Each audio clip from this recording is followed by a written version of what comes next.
खासतौर से, ठीक है। थोड़ा सा वेट करो सर, क्वेश्चन है सबके लिए ओपन है, आप ऐसे तो फिर चीजें गड़बड़ है, ठीक है। एंड अभी आपकी क्या है, घड़ी चल रही है, घड़ी चल रही है, यस 30 सेकंड्स के लिए चल भी रही है। आंसर्स क्या आंसर होगा बताइए? 35 35 कितने लोग 35 कह रहे हैं, जरा हाथ खड़ा करो। और सर नोट करना, एक 35, जस्ट 135, ओके। 40 40 45 45 50, कोई नहीं, नो आंसर, इनमें से कुछ नहीं, वो भी नहीं, बताइए। देखिए 45 is not the correct answer, I am sorry, 45 is not the correct answer. The reason is, यहां पे जो कहा गया है ना, वो ये कहा गया है कि ए से बी तक हम 30 किलोमीटर पर आवर गए और बी से ए 60 किलोमीटर आ गए। एक घंटा अगर हम 30 जाते और एक घंटा 60 ट्रैवल करते की स्पीड से, तब 45 आंसर होता। 45 आंसर कब होता? जब आप एक घंटा लगातार 30 की स्पीड से ट्रैवल करते और एक घंटा या इक्वल इंटरवल या 15 मिनट 30 की स्पीड से ट्रैवल करते और 15 मिनट ही 60 की स्पीड से ट्रैवल करते, तब आपका आंसर कितना होगा? 45। लेकिन यहां पर नहीं है, और कैसे नहीं है ये भी देखिए। चलो 30 और 60 का एलसीएम कितना? 30 और 60 का एलसीएम 60, तो डिस्टेंस मान लेते हैं 60 होगी ए से बी का। अब जाने में कितना टाइम लग रहा है? 30 किलोमीटर पर आवर से जाना है, 60 किलोमीटर टोटल डिस्टेंस है, कितना टाइम लग गया? 2 आवर्स। वापस आने में टोटल डिस्टेंस कितना ट्रेवल हो गया? 120। टाइम कितना हो गया? 3। 120 by 3 कितना हुआ? 40। करेक्ट आंसर इज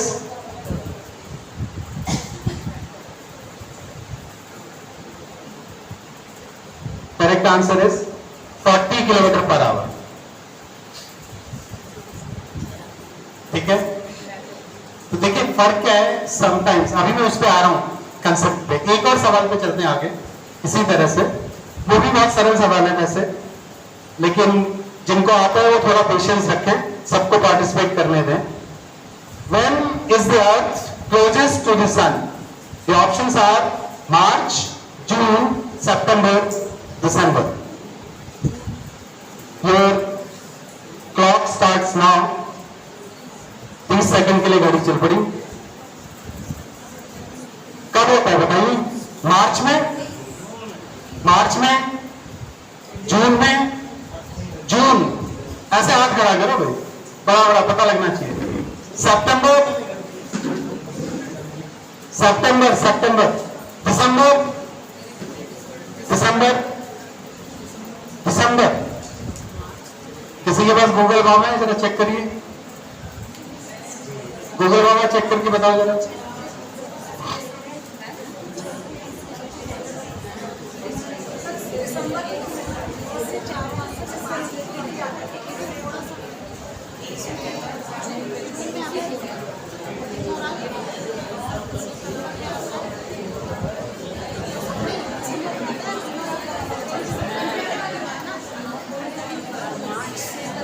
आ गया? What is the right answer? Right answer कौन सा है? दिसंबर है। इसलिए ऐसा नहीं है कि यहां ठंड पड़ गई तो हम बहुत दूर हो गए सन से, है ना? That is not the reason कि ठंड ज्यादा होगी इसलिए दूर है। चेक करो ना, इसमें दिखाते हैं Google, when is the earth closest to the sun? Check करिए जरा सर। देखिए, what for I am here? I am here only for just to open your eyes. कि आप जो काम कर रहे हैं ना वो खाली एच से नहीं करना है, आपको एक एच से, सिंगल एच से, आपको डबल और ट्रिपल एच यूज करना है, बस 3H, क्योंकि डबल ट्रिपल जो इन्वायरमेंट है वो आपको मिला हुआ है। पहला यू आर ह्यूमन बीइंग, वो भी एच, ठीक है। फिर ह्यूमन बीइंग बिल्डर आप हैं, है ना, ह्यूमन बनाने वाले भी आप ही हैं, वो डबल एच। तो इसलिए वो चाहिए कि तीनों एच आपको यूज करना है। कब है जी, पढ़े आगे? जैन दिसंबर एक ही बात है, कोई बात है, वो जैन नजदीक की डेट दिखा रहा होगा। मैंने जो ऑप्शन दिया उनमें से कौन सा है?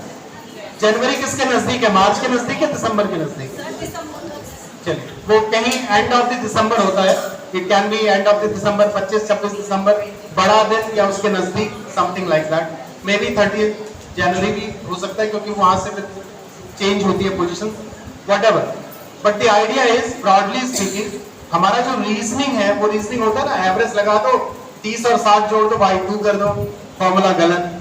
हमारा रीजनिंग होता है कि ये तो ठंडी बहुत है यहाँ, इसलिए दिसंबर नहीं हो, क्या होगा, दिसंबर नहीं होगा, फिर तो जून होगा, है ना। वो रीजनिंग नहीं है, it has to be based on knowledge. जो थर्ड कैटेगरी बताई थी टीचर्स की, वो चाहिए बेसिकली। तो सवालों से और खेल से आगे बढ़ते हैं, बढ़े आगे, है ना। एज ए टीचर क्या करना है वो देखते हैं फिर हम। चलिए सर, आपको क्या लगता है कि एज ए टीचर एंथुसियाज्म चाहिए कि नहीं चाहिए? एंथुसियाज्म चाहिए ना। और इस लेवल का अगर आपके पास ही नहीं होगा, आप जाओगे उस एनर्जी के साथ कि कहीं कुछ है ही नहीं, तो बच्चों पे इम्पैक्ट आएगा उसका।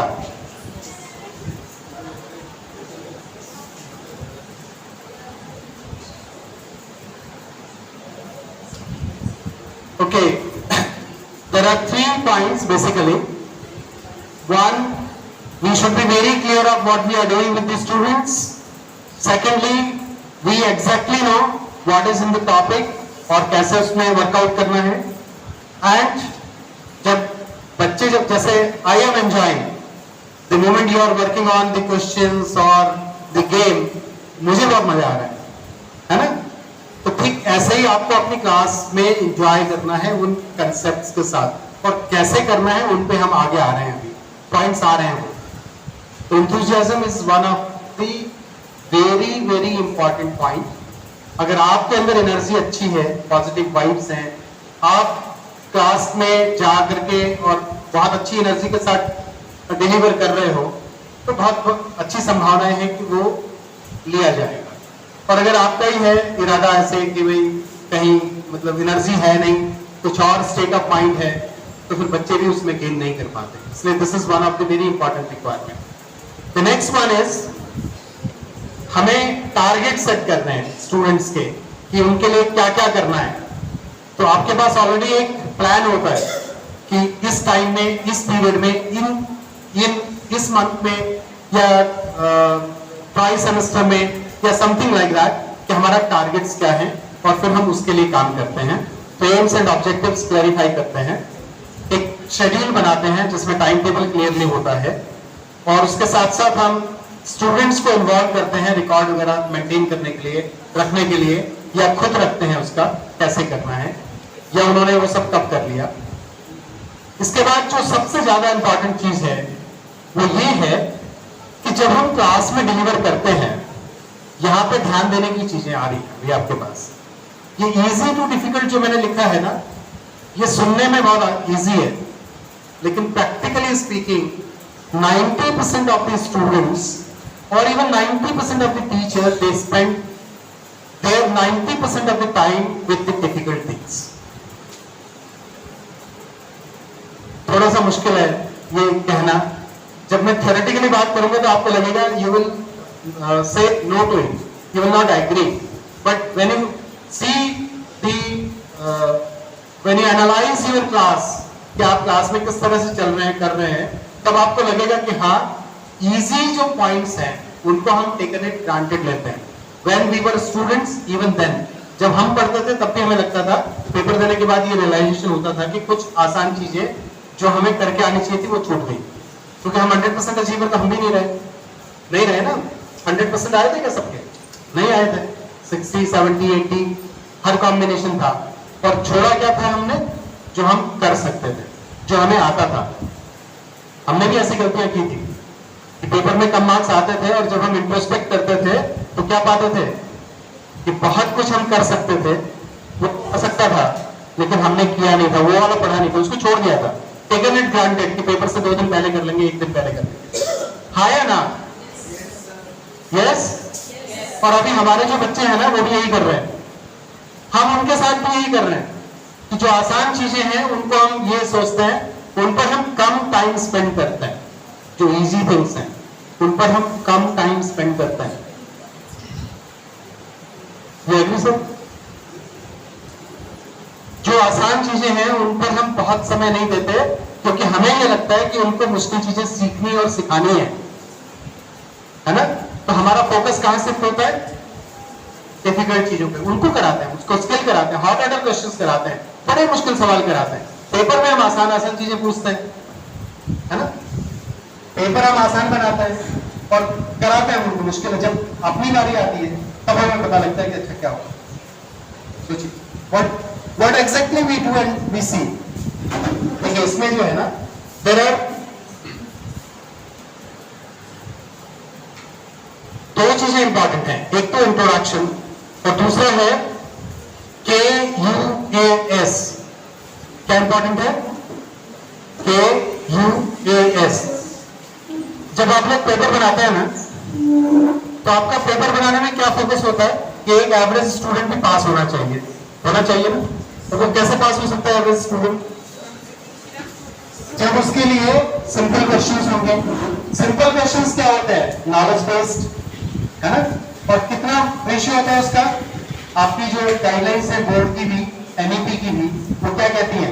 40% of the questions are straightforward and knowledge based. Easiest कितने percent? 40% of your paper is very very simple, very easy. आया ना? तो इसका मतलब आपके हर स्टूडेंट 40% से कम तो स्कोर करता नहीं होगा, नहीं? 40% मार्क्स से सबके आगे क्योंकि कुछ करना ही नहीं हो तो बहुत आसान वाला है। ऐसा होता है क्या? ऐसा होता है? 40% मार्क्स का बहुत आसान आप पूछते हैं, फिर भी बच्चे स्कोर नहीं कर रहे हैं। What is the reason? The reason is you have not spent time on those simple questions. They have not spent time. हमने समय स्पेंड नहीं किया और उन्होंने समय स्पेंड नहीं किया। कहां से आएगा? ठीक है, हाँ है ना? तो second understanding, third application and then skill. अभी क्या है रेशियो ऑफ जो क्वेश्चंस का रेशियो है वो क्या है? 40, 30, 20, 10। Knowledge based 40, understanding based 30, application based 20% और स्किल बेस्ड 10%। ये मोटा मोटा है, परमिट हो सकता है, कोई ऐसी लाइन नहीं है कि बिल्कुल ठीक उतना ही होगा। 10 के 15 भी हो सकते हैं, है ना? 20 के 22 हो सकते हैं, 18 हो सकते हैं, 25 हो सकते हैं, उसके नजदीक। But it can not be 40। अगर आपके पास 10 पीरियड मिले पढ़ाने के लिए तो के का रेशियो कितना आया? नॉलेज पार्ट में कितना टाइम खर्च होना चाहिए? अगर 10 पीरियड्स मिलते हैं तो नॉलेज पार्ट में कितना टाइम देना चाहिए? 10 पीरियड्स में से के पार्ट के लिए कितने पीरियड्स हैं? 4। अच्छा ईमानदारी से बताना कितने लोग 4 पीरियड नॉलेज पार्ट को देते हैं? ईमानदारी से, just be honest to yourself, not to me, कि बहुत आसान चीजों में हम 4 पीरियड, और अभी तो उसके आगे वाली स्थिति में आ रहा हूं मैं सेकंड पॉइंट पे। नॉलेज का मतलब वही टर्म्स, डेफिनेशन, है ना? MCQs, fill in the blanks, cross, इस पे 4 पीरियड। तो 1 पीरियड का काम है। कितने का काम है? 1 पीरियड। 1 पीरियड का यही नहीं है, अब इसके आगे आ रहा हूं। कौन सा? यू भी उसी के साथ है। के और यू, यू का पार्ट कितना है? 30%। तो कितना हुआ 4 और 3 7 पीरियड। और हमारी स्थिति ये है कि जब हम क्लास में पढ़ाते हैं तो के और यू पार्ट के लिए हम एक दिन में लपेट लेते हैं उसको। क्या कैसे लपेटते हैं? एक दिन में इंट्रोड्यूस भी कर दिया, नॉलेज बेस्ड क्वेश्चंस भी दे दिए, सिंपल फॉर्मूले भी दे दिए, उसमें हम बहुत तेजी से चल सकते हैं, है ना। और हम तो चूंकि मास्टर्स हैं तो हमें तो मालूम है ना वो इतना आसान लगता है, and we take it granted कि बच्चों ने भी सीख लिया होगा। बस एक दिन में इंट्रोड्यूस किया, फॉर्मूले बताए, और अब हमको चिंता किसकी है? उनकी एप्लीकेशंस की। हमको चिंता किसकी है? उनकी एप्लीकेशंस की और स्किल की। वो वाले सवाल इनको आने चाहिए, सब सवाल आना चाहिए, प्रैक्टिकल करने आना चाहिए, ये होना चाहिए, वो होना चाहिए। और वहां पे हम लगा रहे हैं 9 डेज। थ्योरेटिकली कितने दिन लग रहे हैं? 3 दिन। और अब वहां पे हम कितना टाइम दे रहे हैं? 9 भी नहीं दे रहे। आप तो 9 की जगह 12 देते हो। कितना स्पेंड करते हो? 10 मिनट अगर अलग हो ना, तो कभी थोड़ा सा दूसरे टीचर का टाइम, कभी अपना स्पेयर टाइम, कभी फ्री पीरियड लगा करके 12 13 14 15 घंटे हम दे रहे हैं उसको। लेकिन only mistake committed by us is कौन सी? कि जहां हमें 7 घंटे नॉलेज और अंडरस्टैंडिंग बेस देने थे, वहां पे हम क्या कर रहे हैं? उसको 1 घंटा दे रहे हैं, और बाकी आप कितना ही टाइम दें कुछ नहीं होने वाला। That is the key. Change करना है। आप के और एस का टाइम 0 कर दो, के और यू पर फोकस करो and see the result will change. कर पाएंगे? बहुत मुश्किल है। थ्योरेटिकली स्पीकिंग बहुत अच्छा लगता है सुन करके, लेकिन प्रैक्टिकली आपको लगेगा कि नहीं, ऐसा थोड़ी होगा। क्यों? क्योंकि हम लोग जब चेंज होता है ना, उसके फेवर में नहीं होते। चेंज को हम रेजिस्ट करते हैं। हमारे अच्छे के लिए भी अगर कोई परिवर्तन होता है तो हम उस परिवर्तन को एक्सेप्ट नहीं करते आसानी से। हम क्या करते हैं? उसका विरोध करते हैं, हम अपोज करते हैं उसको।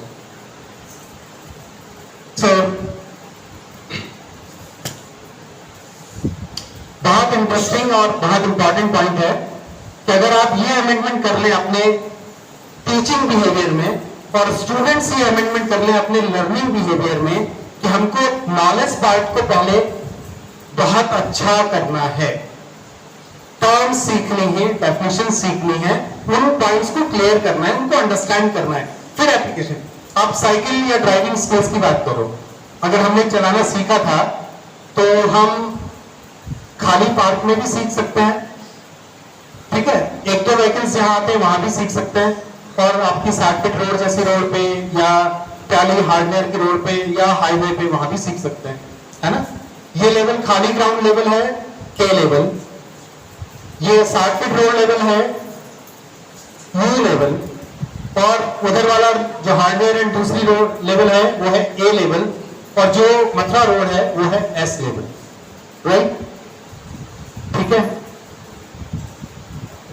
तो कहां पे गाड़ी चलाना सेफ और बढ़िया है? कहां सीखा? कितने दिन सीखा? एक दिन इधर ठीक चला लिया तो दूसरे दिन क्या वहां पहुंच गए मथुरा रोड पे?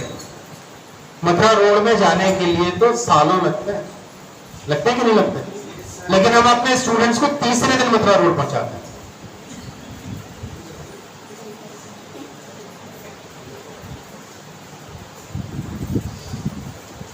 ठीक है। और फिर क्या होता है वहां पर? और उसके बाद वो कभी पढ़ाई करने के लायक नहीं रहता। ठीक है। ये करेक्शन करना सीखना है, प्रैक्टिकल प्रॉब्लम है। एक और प्रॉब्लम की तरफ मैं आ रहा हूं, वो है रिवीजन वाला पार्ट। कौन सा पार्ट है? रिवीजन। अच्छा, आपने कंस्ट्रक्शन देखा होगा ना, कंस्ट्रक्शन होता हुआ देखा होगा ना, दीवारें बनते हुए, घर बनते हुए, पुल बनते हुए, बिल्डिंग्स बनते हुए, देखी है ना। उसके लिए क्या क्या चाहिए? बहुत अच्छा बने उसके लिए क्या चाहिए? क्या चाहिए मैडम? बहुत अच्छा कर सकते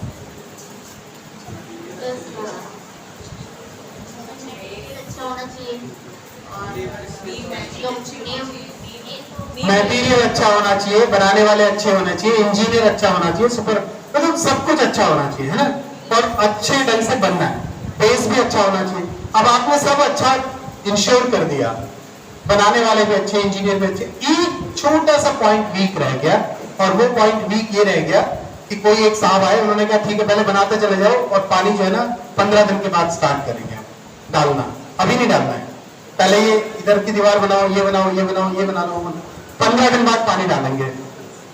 तो कितना कितना अच्छा बनेगा। मटेरियल तो सब अच्छा था, इंजीनियर भी अच्छे थे, सब कुछ एक क्लास, लेकिन एक चीज, पानी तो कोई मटेरियल का पार्ट नहीं होता ना, उसमें देरी कर दी।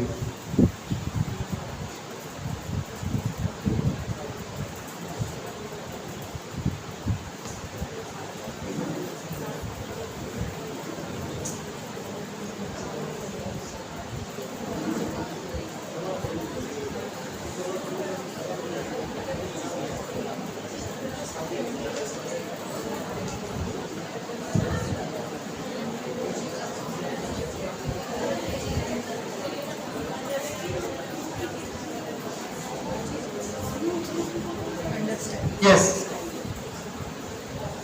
तो किसकी बात, रिवीजन, पानी की बात चल रही है। पानी डालना बंद कर दिया तो क्या हो जाएगा जी उसमें,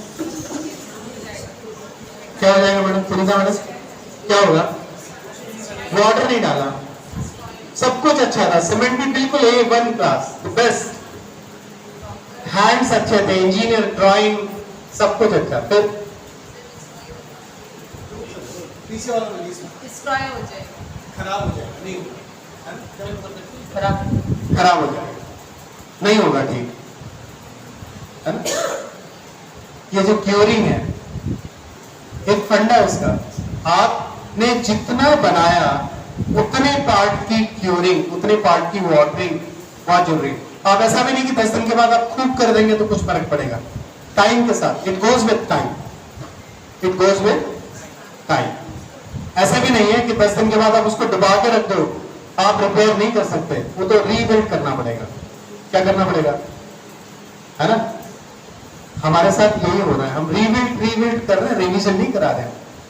हम क्या करा रहे हैं, हम रीलर्निंग कराते हैं। हम क्या कराते हैं, हमारे बच्चे क्या करते हैं, हम वो कराते हैं जो बच्चे करते हैं। बच्चे क्या करते हैं, रिवीजन करते हैं, रीलर्निंग करते हैं, क्या करते हैं? मैं अधिकांश की बात कर रहा हूं, मैं एक्सेप्शंस की बात नहीं कर रहा। There are always exceptions, 10-20% students are good. जो गुड है वो हमारे सेट का पार्ट नहीं है, हमारे सेट का पार्ट वो 80% मेजॉरिटी है जो ये प्रॉब्लम फेस कर रही है। ठीक है, तो प्रॉब्लम क्या है, आप अच्छे स्कूल में हैं, आप अच्छे टीचर हैं, आप उनको पढ़ा रहे हैं, उनके पास अच्छी किताबें हैं, सब कुछ अच्छा है, आपने पढ़ाया है, लेकिन वो रिटेन नहीं करता, रुकता नहीं है, निकल जाता है। क्यों निकल जाता है? क्योंकि रिवीजन टाइम से नहीं हुआ। क्यों निकल जाता है? क्योंकि रिवीजन टाइम से, जिस चीज को हम वाटरिंग जैसा है ना, जहां पे कई कुछ पोर्शन ऐसा होता है जिसमें क्यूरिंग प्रॉपर नहीं होती, पानी ठीक से नहीं लगता, वो कच्चा रह जाता है, उसको तोड़ के दूसरी बार बनाना पड़ता है। और पढ़ाई में हम मैक्सिमम दूसरी, तीसरी, चौथी बार हर बार बनाते हैं, यूज करने लायक, पेपर देने लायक यूज करते हैं, उसके बाद फिर वापस टूट जाते हैं। प्रॉब्लम कहां है? As a teacher we have to first find out what are the problem areas और उनके सॉल्यूशंस क्या हैं। Do you agree with me और नॉट? सर सही है, तो हमें क्या करना चाहिए? पहली बात तो ये कि हमको के और यू पर फोकस करिए। एस तो आप उनके लिए करिए जो बच्चे ए और एस के लायक आप उनको निकाल पाते हो, अदरवाइज उधर ये कर लो। 70% बच्चा अगर आपका स्कोर कर रहा है ना, तो वो 80-90 आराम से स्कोर कर लेगा। अदरवाइज रिजल्ट स्विंगिंग होता है, इस बार 90, अगली बार 30, अगली बार कुछ भी, तो ऐसा वाला पेंडुलम की तरह। Pendulum result is not good, consistent result. आज 30% है, next month 40, next month 50, next month 60, consistently grow कर रहा है, वो तो समझ में आता है। Then you have a good approach. Otherwise आपके अप्रोच में प्रॉब्लम है, उसको रियलाइज करने की जरूरत है, उसको ठीक करने की जरूरत है। यस और नो? आप लोगों के पास कोई दिक्कत नहीं है, आप सब कुछ करते हैं, आप अच्छा मटेरियल है, अच्छा मटेरियल यूज करते हैं। प्रॉब्लम क्या है? कुछ स्टेप्स हैं जहां पर ध्यान देने की जरूरत है जो हम नहीं कर रहे। जैसे हम के और यू पे ज्यादा समय नहीं दे रहे, जैसे हम रिवीजन ठीक से नहीं करा रहे, और हम ये इंश्योर नहीं कर रहे कि रिवीजन होगी। अगर आपका घर बन रहा होता तो आप क्या करते? पानी डालने वाले को खुद पकड़ते। वहां पे फंडामेंटल है कि add water before it dries. और यहां पे फंडामेंटल है कि रिवाइज बिफोर यू फॉरगेट। तो ये रिवीजन वाला पार्ट सीखना और समझना होगा हमको कि कब कराना है। एक और चीज आती है, अगर मैं किसी से पूछूं पी से 4 पहले कौन सा अल्फाबेट है? Too much. कौन सा है? एल है, एम है, एन है, वो है। मैंने तो पी पूछा, पी से 4 पहले कौन सा था? अच्छा, ओ से 3 पे।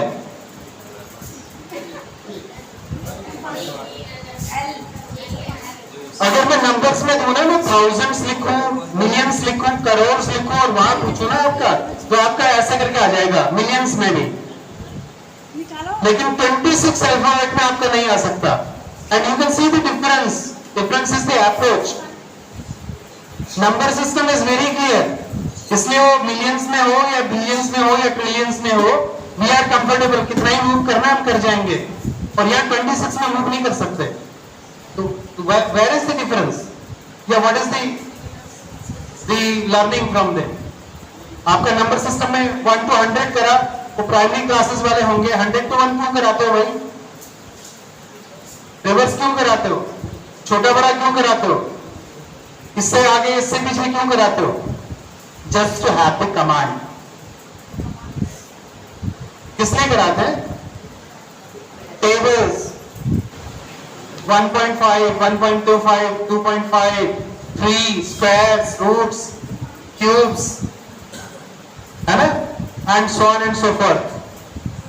From so many angles, we play with the numbers, but with 26 alphabets we don't play.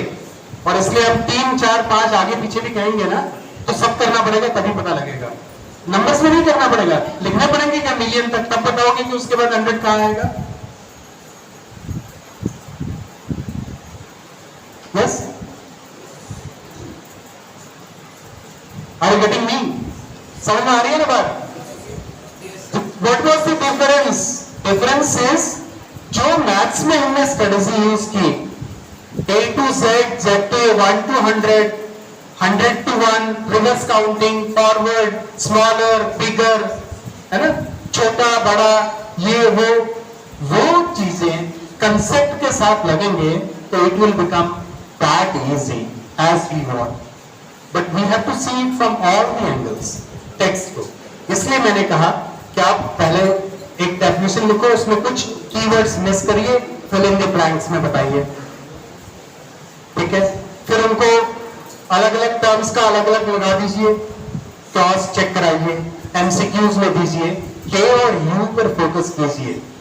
As a teacher, when you ensure that your student have achieved K level, तो पासिंग वाला फंडा निकल गया, पासिंग मार्क्स का। Failing marks अब आपको fail होने की चिंता नहीं रहेगी कि आपकी क्लास में कोई बच्चा फेल होगा।